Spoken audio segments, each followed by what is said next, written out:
Welcome back aboard USS Cod. I'm Paul Ariz, Cod Director, and we're here in our after torpedo room again.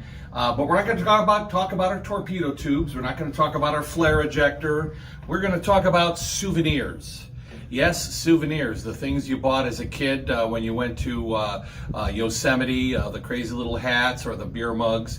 But in World War II, souvenirs weren't quite as readily available. They certainly didn't have any beer cozies that said, my dad fought in World War II and all I got was this lousy beer cozy. No, you had to find your own souvenirs. In fact, there's an old joke. It said that the British were fighting for empire, the French were fighting for glory, and the Americans were fighting for souvenirs. And if the history of cod is any indication, we were experts at collecting souvenirs. In fact, here in the after torpedo room, we have some custom display cases, and for the most part, they collect and display some souvenirs gathered by the crew during cod's war patrols in the Pacific. All right, come on back to me. So what we're here to talk about today is a rather unusual incident that occurred in 1944. Cod had finished her last patrol, not her last patrol, but her fifth war patrol, and the forces ashore determined that she needed a refit. So after the fifth patrol, Cod was ordered back to Mare Island for a major refit. Well, on the way, we stopped at Saipan for fuel. And as most of you are fully aware, Saipan was the scene of some very intense and bloody fighting between the United States Marines and the Japanese defenders. A very bloody campaign. Well, by the time Cod stopped, most of the fighting was over, and Saipan was an important refueling stop for submarines. So we stopped in and topped off our fuel tanks.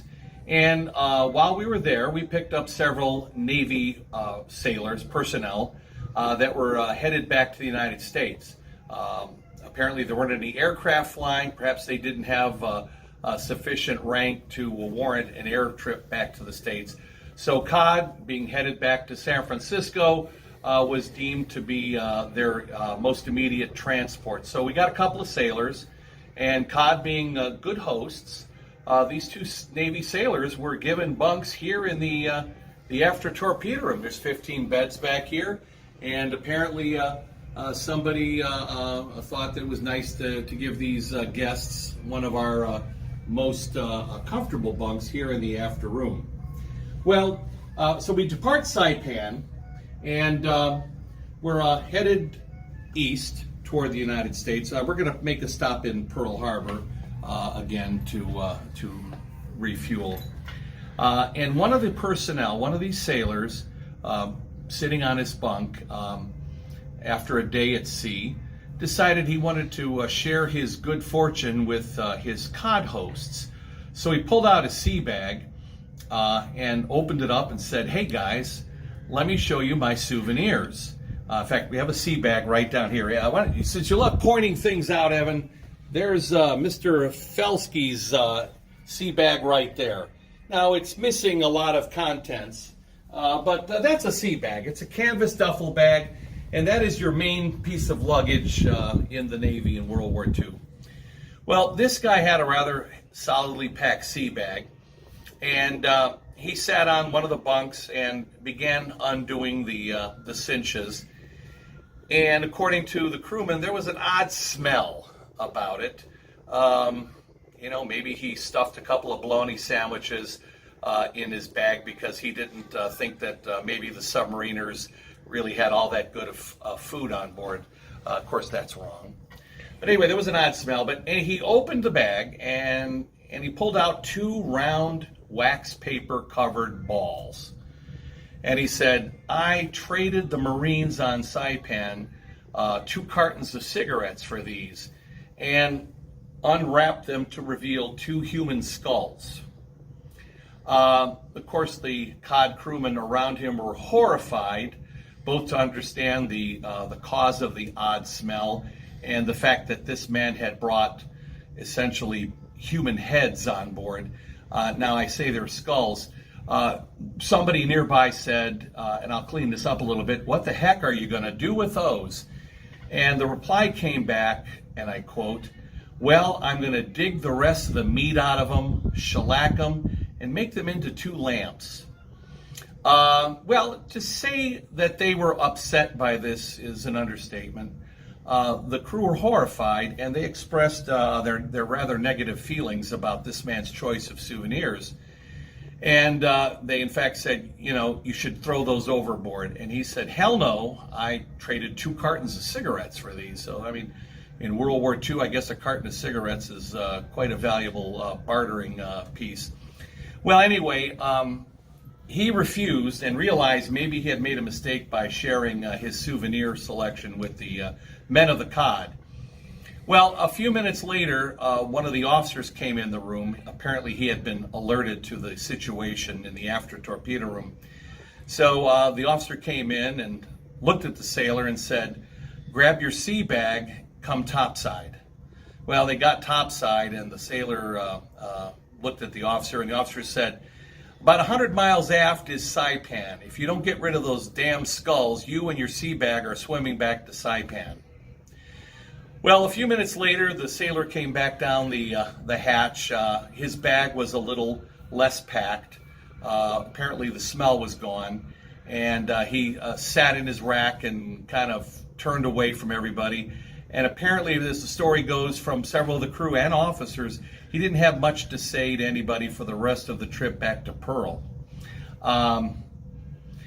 Not everybody was interested in getting that level of souvenirs. I know on COD, some of our souvenir selections include a junk crewman's rattan hat, his sun hat that our captain thought would look good in his library wall. And I think when Evan panned back earlier on one of our cases, you might have seen that. But that's certainly a very macabre and gruesome story. We do feature that as part of our Halloween on a Submarine program, which just happens to be scheduled this year for October 20th and 21st, Friday, Saturday night, 2 nights only. We start that here in Cleveland. So if you're in the area and you see this, check out our website. We'll have some information on how you can participate in our nighttime tours aboard. Guaranteed to thrill the family. And it will include attacks by the Lake Erie monster and some gunfire. But one of the things we do tell is that story, and we generally have our little prop here to illustrate just what that sea bag may have looked, with, of course, $1.99 plastic skulls from the Halloween store. I don't think I'd make a lamp out of that, even if I could dig out all the meat. By the way, when we learned of this story back in the 90s, I had the good fortune of knowing the former curator of the USS Bowfin, a very intelligent and capable woman by the name of Dr. Aldana Sinzikas. And Aldana, when I told her the story, expressed some, let's just say, she didn't quite believe it. She thought that was kind of an oddball story. But I said, well, it's corroborated by at least 3 or 4 of our enlisted men and several officers. Well, a few months later, I received an envelope because she lived in Hawaii, and this is, of course, before the internet. And I opened it up, and it was a stack of papers, some Xeroxes. And on the top sheet was a penned note, "I apologize." And I thought, well, goodness, what does Aldana have to apologize to me? Well, I lifted that cover sheet, and there was the Xeroxed story from, I believe it was Look magazine, of a 1945 ingenue, a young lady, posing in front of her writing table. And there on the writing table was a gruesome Japanese skull made into a lamp. Not by our sailor, but by her boyfriend, a Marine. So apparently the Marines didn't have access to good souvenirs. Maybe they needed some beer cozies or one of those big foam fingers that say U.S. Marines were #1, or some coffee mugs.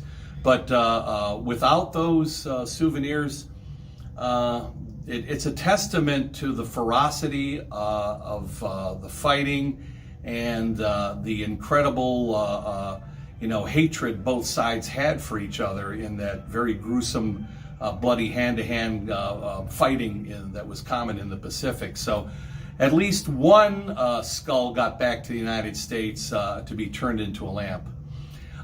Do you have any strange souvenirs that maybe Uncle Harry brought back from the war? Maybe your dad might have brought back a grenade. Let's hope it's inert. If you do, share those in the comments, and remember, hit the like, subscribe, and the notification bell, and we'll be back with more strange history from USS Cod. Thank you.